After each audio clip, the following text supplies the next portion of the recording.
오, 오. 라디오 스튜디오에 울려 퍼지는 낮은 소리. 올해 이야기, 시청자, 매운맛, 이미 보내주실 실화 사연입니다. 중고차, 그리고 그 뒤에 숨겨진 소름 끼치는 진실. 자, 바로 시작해 보겠습니다. 봄비가 부슬부슬 내리던 날이었다. 경기도 레곽에 위치한 작은 신차 매장에서 일하던 지호는 대표님에게 호출을 받았다. 사무실 안은 눅눅한 습기와 커피향, 약간의 먼지 냄새가 섞여 있었다. 대표는 무뚝뚝한 얼굴로 말했다. 지호나, 이제 차 하나 뽑아야지. 그 말에 지호는 순간 얼어붙었다. 뽑는다. 지금 이 상황에? 대표님, 저 아직 신호에비도 빠듯해서 할부로 차를 사는 건 좀. 지호는 조심스럽게 말했다. 대표는 입가를 실누기며 말했다. 그래도 우리 브랜드 차는 타야지. 네가 타고 다니는 근외제차, 포집이 일고 직전이잖아. 노래에 거슬려. 그 말에 지호는 고개를 푹 숙였다. 가진 것 없는 사람에게 선택권이란 없는 법이었다. 그날 저녁, 지호는 담배 한 대를 물고 주차장에 서 있었다. 하늘은 어둑했고 깃방울은 점점 붉어졌다. 어떻게든 바꿔야겠다. 오래된 거라도, 우리 브랜드 차도. 지호는 결심했다. 그리고 다음 날부터 매장에 드나드는 중고차 딜러들에게 연락을 돌리기 시작했다. 하지만 싸고 오래된 차량을 구하는 건 생각보다 훨씬 어려웠다. 며칠 후, 항상 편하게 담배를 나눠 피우던 중고차 딜러 서문이 현이 받아왔다. 나, 지우나. 차 하나 봐줄게. 정말요, 현? 지우는 반짝이는 눈으로 바라봤다. 근데 싸구려 사지마. 최소 200은 있어야 탈만한 거 산다. 200만원. 지우는 집에 돌아가 통장을 탈탈 털고 신용카드 한도를 끌어모아 겨우 200을 마련했다. 그리고 그날 저녁, 서문이 현이 데려온 차를 봤을 때 지호는 순간 숨을 삼켰다. 세차된 차, 새 방향제 냄새, 반짝이는 외관. 이 가격에 이런 차라니. 말도 안 돼. 차를 보자마자 지호는 거의 눈물을 흘릴 뻔했다. 서문이 형은 마지막으로 당부했다. 앞으로 신차 팔면서 들어오는 중고차 5대 다 나한테 넘긴다. 약속해. 네. 현, 당연하죠. 지호는 조손을 모아 절따지했다. 그날 밤, 지호는 여자친구를 데리고 드라이브를 갔다. 여자친구는 눈을 반짝이며 말했다. 오빠, 차 바꾸니까 완전 멋있어졌어. 둘은 웃으며 여행도 다니고 부모님도 모시고 리식했다. 지호는 오랜만에 느껴보는 행복이 가슴이 벅차올랐다. 하지만 시간은 흐르고 현실은 냉정했다. 매출은 바다를 쳤고 카드감은 쌓여갔다. 매일매일이 버티기의 연속이었다. 어느 날 서문이 현과 커피를 마시던 지우는 힘없이 말했다. 현, 나 이제 영어 못하겠어요. 서문이 형은 잠시 말을 아꼈다가 입을 열었다. 그럼 바른 일 해볼래? 바른 일?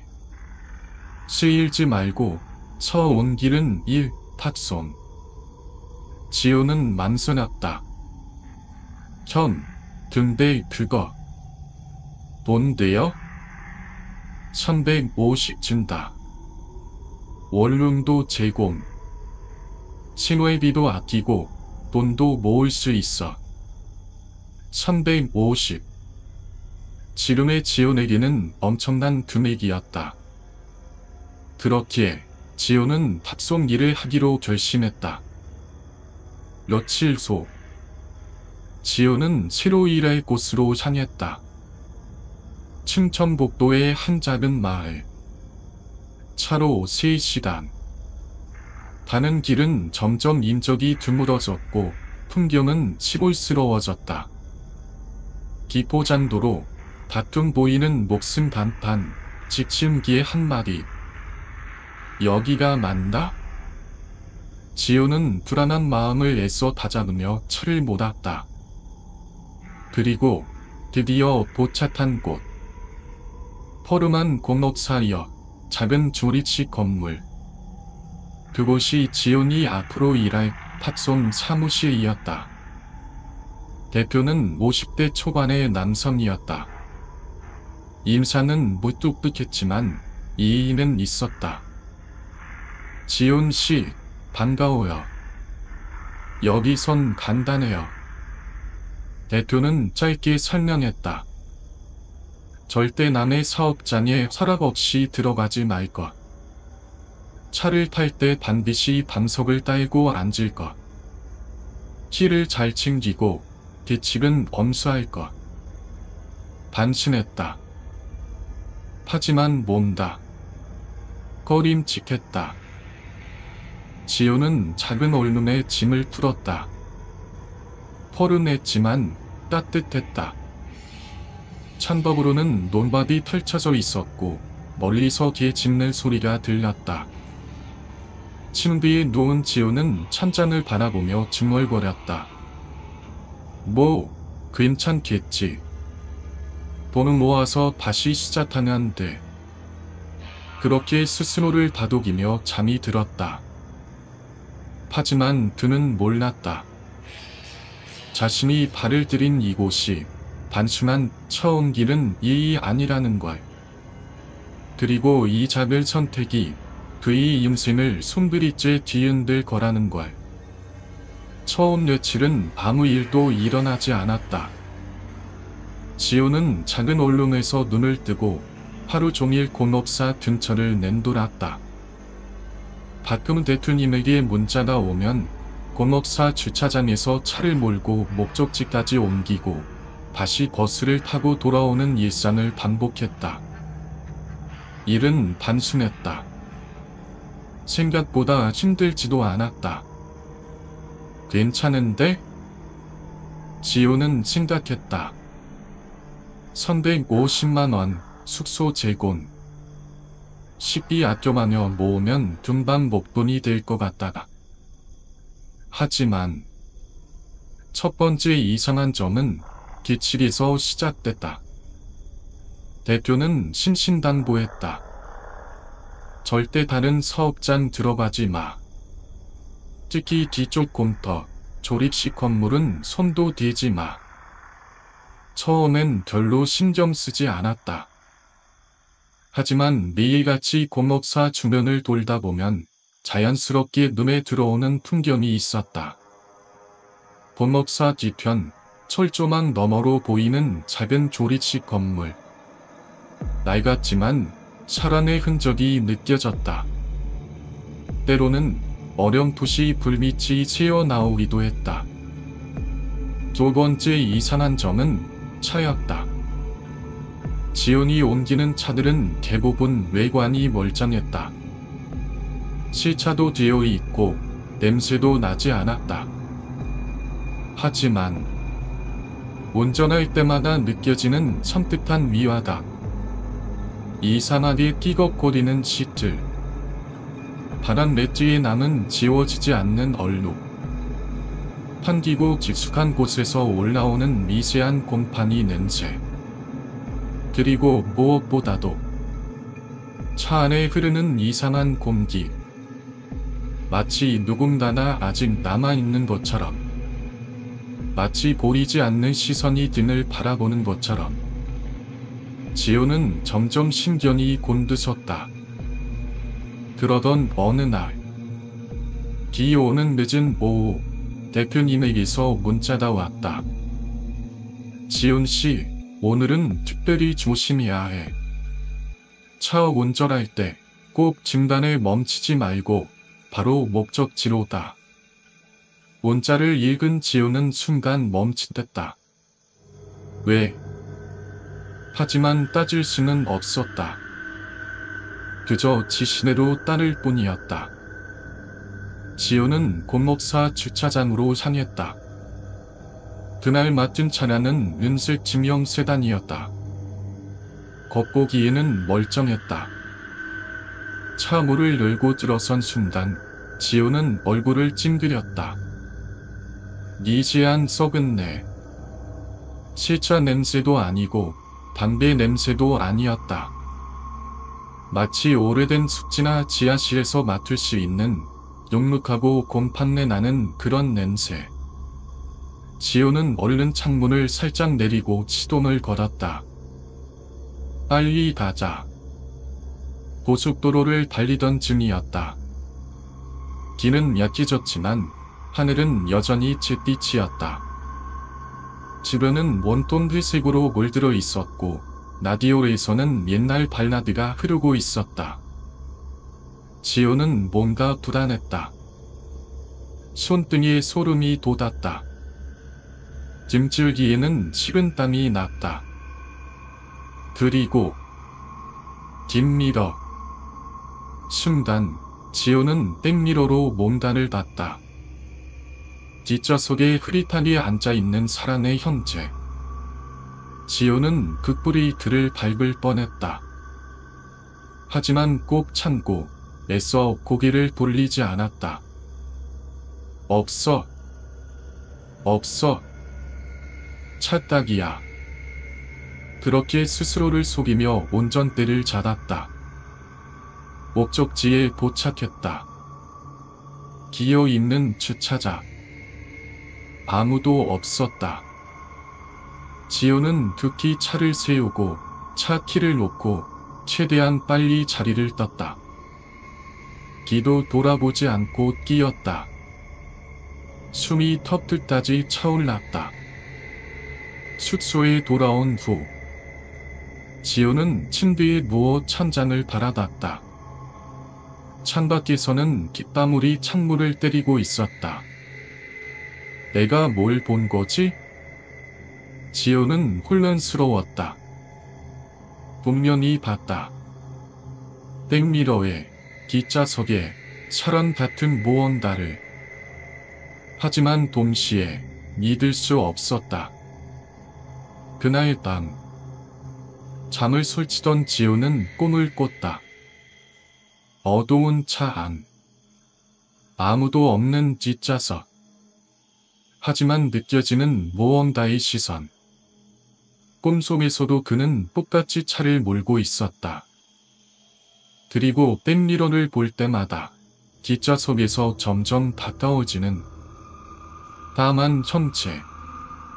음악, 서서히 올라가는 공포감. 다음날 아침 지호는 시골에 절어 출근했다. 대표는 평소처럼 무뚝뚝했다. 지훈 씨, 어제 무사히 다녀왔지? 네. 지호는 고개를 끄덕였지만 표정은 굳어 있었다. 대표는 지훈을 빤히 보더니 의미심장하게 말했다. 모르는 게 약일 수도 있어. 네? 괜히 쓸데없이 궁금해하지 마. 그냥 일만 해, 알겠지? 대표는 담담하게 말했다. 하지만 그 말 속에 섞인 묘한 경고를 지호는 느낄 수 있었다. 그날부터였다. 지호는 곰옥사기 조리식 건물에 더 관심이 가기 시작했다. 왜 절대 가지 말라고 했을까? 거기선 무슨 일이 벌어지고 있는 걸까? 그리고 그 모든 밥은 생각보다 훨씬 어둡고 깊고 돌아올 수 없는 곳에 숨어 있었다.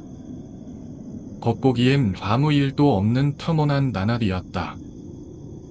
지호는 여전히 공목사 주차장에서 차를 가져다나 다른 지역에 옮기고 돌아오는 일상을 반복했다. 숙소에선 간단히 컵라면을 끓여 먹고 때때론 작은 마을 식구에 들러 맥주 한 캔을 사서 밤하늘을 바라보았다. 괜찮아, 괜찮아. 스스로를 다독이며 하루하루 버텼다. 하지만 마음 한구석에는 지워지지 않는 미문이 자리 잡고 있었다. 공업사 뒤편 조립식 건물엔 대체 뭐가 있는 걸까? 대표의 경고. 백미러에 비쳤던 그 그림자. 기차선의 흐릿하게 느껴졌던 존재가 모든 것이 퍼즐처럼 맞물려가고 있었다. 결정적인 사건은 비 오는 어느 밤에 벌어졌다. 그날은 유독 비가 많이 내렸다. 번개가 번쩍였고 천둥이 오르륵 몰렸다. 지호는 평소처럼 일찍 일을 마치고 숙소에 돌아왔다. 하지만 이상하게도 숙소 근처 공업사 쪽에서 희미한 빛이 새어나오는 게 보였다. 저 조립식 건물에서? 호기심이 지호를 집요하게 끌어당겼다. 대표의 경고가 머릿속을 스쳤지만 발은 이미 조심스레 움직이고 있었다. 공업사 철조망아. 비에 젖은 철조망은 슬프게 흔들렸다. 조립식 건물 안에서는 희미한 불빛이 깜빡이고 있었다. 지호는 주변을 둘러봤다. 아무도 없었다. 조심스럽게 철조망을 넘어갔다. 비에 젖은 바닥이 미끄러워 몇 번이나 넘어질 뻔했지만 포기할 수 없었다. 조립식 건물 앞. 문틈으로 희미한 빛이 새어나왔다. 그리고 안쪽에서 낮게 몽롱거리는 소리가 들렸다. 님, 기디음. 곰잔 특유의 사람을 불안하게 만드는 들소리. 지호는 숨을 죽이고 조심스레 문틈에 귀를 다져갔다. 그 순간 턱 무언가 떨어지는 소리가 들렸다. 그리고 희미하지만 분명히 들렸다. 사람이 흐느끼는 소리.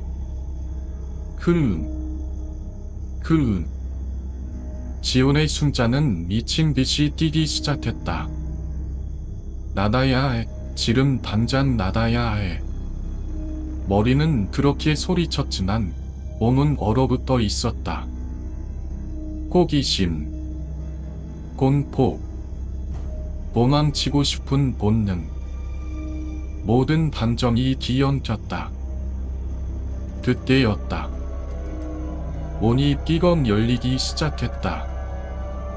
지호는 본능적으로 몸을 숨겼다. 기소리에 섞여 건물 안에서 나오는 그림자가 보였다. 흰색 작업복을 입은 남자들. 그들은 무언가를 천천히 끌어내고 있었다. 지호는 문을 크게 떴다. 천으로 덮인 무언가. 축 늘어진 형태. 분명히 사람의 형태였다. 설마. 남자들은 조심스럽게 그 무언가를 곰터 쪽으로 옮겼다. 그리고 그 뒤를 따라 나온 것은 작은 소각로. 녹슨 철제 구조물. 기물에 젖은 듯 반쯤 무너져 있었지만 아직 작동하는 듯 보였다. 지호는 멀리서 숨을 죽이고 지켜봤다. 남자들은 천을 벗겼다. 그리고 드러난 것은 심하게 독대한 사람의 시신. 지호는 입을 틀어막았다. 소리를 지를 뻔했다. 시신은 검게 변색돼 있었고 눈은 뭉푹 꺼져 있었으며 손톱과 발톱은 뒤이안이 질게 자라나 있었다. 남자들은 익숙한 동작으로 시신을 소관모 안에 밀어 넣었다. 그리고 버튼을 눌렀다. 도옹. 소관모 안에서 붉은 불빛이 번쩍였다. 검은 연기가 밤하늘로 퍼져나갔다. 지호는 몸을 뭉클인 채 떨리는 손으로 자신의 입을 말았다. 여긴 미쳤어. 이건 정상적인 곳이 아니야. 지호는 본능적으로 알았다. 이곳은 단순한 공업사가 아니다. 단순히 차량만 고치는 곳이 아니다. 여기는 죽은 자의 흔적을 지우는 곳이다. 하지만 더 큰 문제는 따로 있었다. 남자들 중 한 명이 고개를 돌렸다. 그리고 지훈과 눈이 마주쳤다. 음악, 김장감 콧달. 거기 누구야? 남자가 소리쳤다. 지훈은 반사적으로 몸을 돌렸다. 죽을 힘을 다해 철조망을 넘어 숙소 쪽으로 뛰기 시작했다. 기울이 눈을 가렸고 발밑은 미끄러웠다. 하지만 멈출 수 없었다. 뒤에서 들려오는 쾅쾅 발자국 소리. 그리고 욕설. 자다. 저 새끼. 지효는 겨우겨우 숙소 문을 잠갔다. 숨을 헐떡이며 방문 뒤에 몸을 숨겼다. 심장은 터질 것 같았다. 머릿속은 새하얗게 기어 있었다. 몇 분 후 밖이 조용해졌다. 지효는 조심스럽게 창문을 열고 내다봤다. 아무도 없었다. 지금이 기운이야. 지효는 서둘러 짐을 챙겼다. 필요 없는 건 다 버리고 꼭 필요한 것만 차에 실었다. 그리고 도망치듯 그는 마을을 따랐다. 하지만 그는 몰랐다. 이 암몸이 이제 막 시작됐다는 걸. 그리고 그가 본 것들은 절대로 쉽게 벗어날 수 없는 법이 되어버렸다는 것을. 지효는 기이에 흠뻑 젖은 몸으로 차를 몰았다. 차창 밖으로는 땀바비는 바로 든 비틀거리며 달리는 길고양이. 그리고 어디선가 자신을 지켜보는 듯한 어둠만이 있었다. 살아야 해. 무조건 살아야 해. 지효는 이를 안 물었다. 차 안 바득 올리는 자신의 거친 숨소리. 심장은 광란처럼 뛰었다. 고향으로 가는 길. 지효는 지도를 찍을 여유도 없이 무작정 독도를 탔다. 어디든 좋았다. 이곳에서 멀리, 아주 멀리. 그는 알아차렸다. 지금까지 자신이 맡아 옮겼던 수많은 차들. 그 차들은 그곳의 흔적을 품은 차들이었다. 죽은 자의 한. 지워지지 않는 냄새. 뒷미러 너머로 흐릿하게 보이던 그림자. 모든 퍼즐이 맞춰졌다. 새벽 2시. 지효는 겨우 작은 여관에 도착했다. 충청북도 한적한 시골 마을. 차를 끌고 주차장 한켠에 세웠다. 손은 여전히 떨리고 있었다. 후. 깊이 숨을 내쉰 지효는 급히 프론트에서 방을 잡았다. 2층 빈 방 드릴게요. 여관 주인은 무뚝뚝했지만 친절했다. 방 안. 낡은 벽지. 바늘기에 올리는 창문. 깃바른 커튼. 하지만 지온에겐 이런 것도 천봇 같다다. 살았다. 옷을 갈아입고 침대에 털썩 쓰러졌다. 하지만 쉽게 잠들 수 없었다. 귓가에 맴도는 울음소리, 어두운 복도 끝에서 느껴지는 기적, 지워지지 않는 공포. 지호는 두 손으로 머리를 감싸고 웅크렸다. 그리고 문득 그는 핸드폰을 확인했다. 시시봉의 보제즘 전화. 모두 대표였다. 문자도 와 있었다. 지훈아, 어디야? 빨리 전화해. 도망가봤자 소용없어. 지훈은 핸드폰을 집어던졌다. 벽에 부딪힌 핸드폰이 땅바닥에 나뒹굴었다.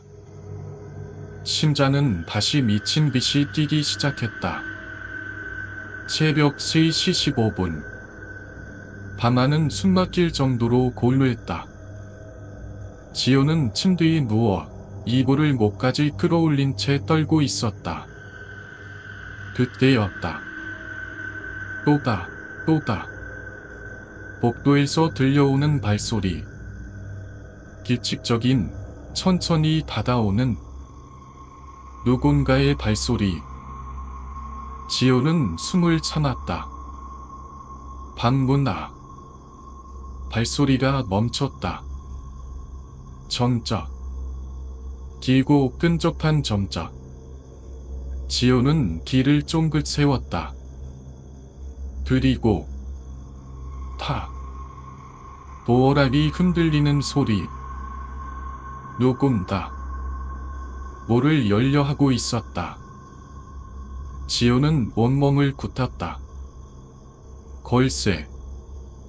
그는 벌떡 일어나 걸쇠를 채웠다. 그리고 숨을 죽였다. 문 너머에서는 조용히 하지만 집요하게 손잡이를 돌리는 소리가 이어졌다. 딸까. 지훈아. 문 너머에서 들려온 낮고 깊은 목소리. 대표였다. 지훈아, 너랑 나랑 이런 식으로 끝낼 거야? 지훈은 이를 악물고 버텼다. 절대. 열지 마. 나는 그냥 얘기 좀 하자고 온 거야. 대투릴 목소리는 부드러웠다. 하지만 글 속에는 분명히 숨겨진 복이 있었다. 너 무서운 거 아니야. 걱정할 거 없어. 그냥 나와 얘기 좀 하자. 말은 부드럽지만 문을 두드리는 소리는 점점 거칠어졌다. 쿵. 문이 흔들렸다. 지호는 벌벌 떨며 걸쇠를 다시 한번 확인했다. 5분, 10분, 20분. 시간은 지도파리에 느리게 흘렀다. 대표는 포기하지 않았다. 가끔은 발레듯 부르고 가끔은 욕설을 퍼부었다. 열어, 이 새끼야. 이래봤자 소용없어. 너 다 알고 있는 거지? 새벽 4시. 지호는 더 이상 버틸 수 없었다. 조심스럽게 핸드폰을 들어 경찰에 신고했다. 112입니다. 도와주세요.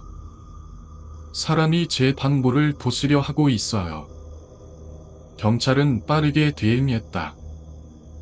곧 출동할게요. 안전한 곳에서 대기하세요. 5분 후. 멀리서 경찰차 사이렌 소리가 들려왔다. 위임. 문 앞에서 들리던 대표의 목소리는 사라졌다. 지호는 조심스럽게 문틈을 내다봤다. 복도는 텅 비어 있었다. 대표는 사라져 있었다. 경찰 도착. 경찰은 지훈의 신고를 듣고 상황을 확인했다. 그리고 방범 카메라를 확인했다. CCTV 속 새벽 3시 15분 모자와 오비를 쓴 남자가 여관으로 들어왔다. 복도를 걷다 지훈의 방 앞에 멈췄다. 몇 분간 문을 열려고 시도했다. 실패하자 조용히 사라졌다. 경찰은 말했다. 다행히 신변에 이상은 없네요. 당분간 조심하시고 어디 갈 땐 반드시 신고하고 가세요. 지훈은 끄덕였다. 하지만 그는 알았다. 이게 끝이 아니다. 대표는 절대 그렇게 쉽게 포기할 사람이 아니었다. 그리고 지훈은 결심했다. 이 악몽에서 벗어나려면 진짜 싸워야 한다. 과거를 파헤치고 그들이 숨긴 비밀을 밝혀내야만. 하지만 그는 아직 몰랐다. 그 선택이 자신을 더 깊은 어둠 속으로 이끌게 될 거라는 걸. 새벽이 지나고 아침이 밝았다. 하지만 지훈의 마음속은 여전히 깊은 어둠 속에 갇혀 있었다. 여관 방 창문으로 들어오는 빛은 잿빛이었다. 바람은 쓸쓸하게 울었고 차가운 공기가 목을 조이는 듯했다. 지훈은 침대에 앉아 텅 긴 눈으로 벽을 바라보았다. 도망쳐야 할까? 아니면 이 지옥 같은 진실을 맞이해야 할까? 발림길에 선 그는 천천히 눈을 감았다. 몇 시간 후 지훈은 차에 올랐다. 목적지는 그가 도망쳤던 그곳. 충청북도 외과 곤넉사. 도망만 쳐서는 아무것도 바뀌지 않아. 스스로를 다독이며 핀들을 움켜쥐었다. 가는 길. 라디오에서는 옛날 트로트가 흘러나오고 있었다. 하지만 지훈의 귀엔 아무것도 들리지 않았다. 오직 가슴을 짓누르는 불안감만이. 내가 본 걸 세상에 알려야 해. 더 이상 피해자가 생기지 않게. 지훈은 이를 악물었다. 그리고 도착했다. 그 고목차는 여전히 그 자리에 있었다. 몹쓸 철문, 허름한 건물, 죽은 듯 조용한 곰터. 모든 것이 변함없었다. 마치 처음부터 그를 다시 맞이할 준비를 하고 있었던 것처럼. 조심스럽게 주변을 살폈다. 차량 그림자는 보이지 않았다. 차들도 없다. 지금이 진리야. 지훈은 철문 옆차는 틈을 뒤집고 안으로 들어갔다. 공업차 안. 어제 본 소간로. 그리고 금이역, 작은 조리식 창고. 지훈은 곧장 창고로 향했다. 문은 잠겨 있지 않았다. 가볍게 밀자 삐걱 소리를 내며 열렸다. 창고 안. 기존은 공단. 낡은 서랍장. 그리고 먼지가 쌓인 박스들. 지훈은 서랍을 열었다. 그 안엔 수십 장의 서류가 있었다. 자동차 등록증, 보험 피지 서류, 그리고 사망진단서 복사본. 지훈은 손에 들고 있던 서류를 떨어뜨릴 뻔했다. 이게 다 뭐야? 사망진단서, 사인, 사고사, 자살, 실존. 나이 20대에서 50대까지 다양. 장소 지차장, 강변, 고속도로, 심지어 차량 안. 지우는 온몸에 소름이 돋았다. 여기 있는 문서들은 단순한 종이 조각이 아니었다. 죽은 자들의 기록이었다. 그때 거기서 뭐 하는 거야? 난 일은 하지만 끔찍하게 변한 목소리. 지우는 고개를 돌렸다. 대표였다. 대표는 천천히 다가오고 있었다. 검은 모비를 입고 축축하게 젖은 머리카락을 흔들며 너 너무 멀리 와버렸어. 대표의 목소리는 낮고 차가웠다. 지우는 본능적으로 서류를 품에 감쌌다. 대표는 못 썼다. 그래. 다 알게 됐겠지. 우린 그냥 잊혀진 자들을 처리하는 거야. 세상은 깨끗한 겉모습만 원해. 죽은 자, 사고의 흔적. 아무도 기억하길 원치 않아. 대표는 천천히 다가왔다. 우린 그걸 도와주는 것뿐이야. 지우는 외쳤다. 그건 살인이야. 대표는 웃었다. 살인. 하아. 우린 죽은 자를 치울 뿐이야. 이미 뜯는 칙령을 치우는 건 죄가 아니야. 너도 알고 있었잖아. 그 차들, 그 냄새, 그 흔적. 모르고 싶어서 외면했던 거 아냐? 대표의 말에 지우는 숨이 막혔다. 대표가 다가왔다. 이제 선택해. 모른 척하고 살아. 아니면 여기서 끝나. 대표는 바지 주머니에서 작은 팔을 꺼냈다. 날카롭고 번들거리는 탈달. 지우는 한 발짝 물러났다. 결정의 순간. 도망칠 것인다. 맞설 것인다. 지우는 이를 악물었다. 그리고 창고 안에 있던 쇠파이프를 움켜쥐었다. 대표가 다가오는 순간 지우는 입는 힘껏 휘둘렀다. 대표가 기틀거리며 넘어졌다. 지우는 그 틈을 놓치지 않고 서류를 들고 밖으로 달려나갔다. 달리고 또 달렸다. 비 젖은 흙길, 미끄러지는 신발. 비에서 대표의 욕설이 들려왔다. 이 새끼야. 돌아와. 경찰서 도착. 지우는 헐떡이며 경찰서로 뛰어들었다. 도와주세요. 여기 증거가 있어요. 죽은 사람들 불법으로 처리하고 있어요. 경찰들은 놀라서 지훈을 맞이했다.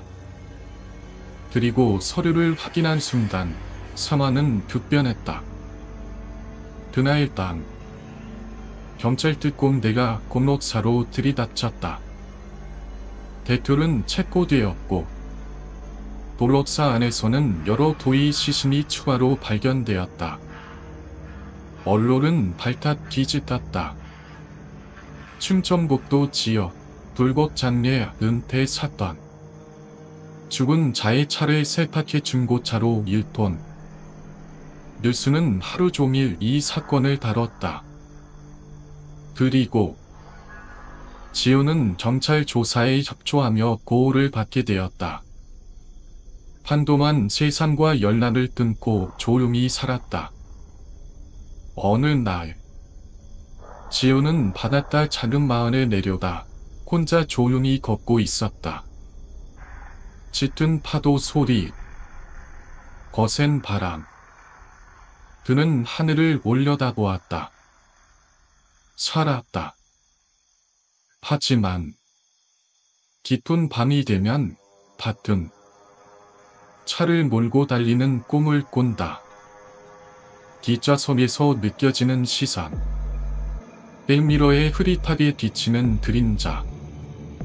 그리고 창밖 어딘가에서 속삭이는 듯한 목소리. 지훈아, 잊지 마.